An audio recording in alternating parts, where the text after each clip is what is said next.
Miaranilalau isika roa mpinamanakaiky tsy nifankafohy menambola tadidiko toy ny omaly ny tam'izany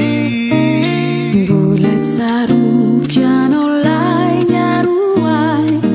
rehefa miady kely aho indraindray tsapako ny fitiavanao ay efa tsy niroko isika ho iray nandeo azy tsy nisy nanakana nazavao azy ny fizotra ny lalàna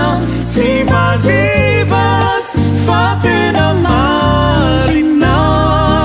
ilay mpinamana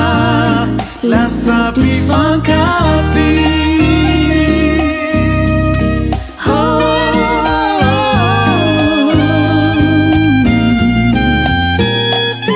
tena iray isika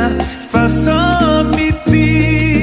nandeha tsy kelikely nahazo finiaraka namindra vity voarindra tena mamy ilay fity zao anilanao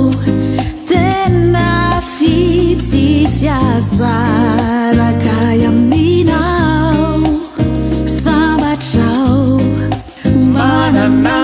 manananao nandeo azy tsy nisy nanakana nazavao azy ny fizotra ny lalàna tsy vazivaz fa tena marina ilay mpinamana lasa mpifankaty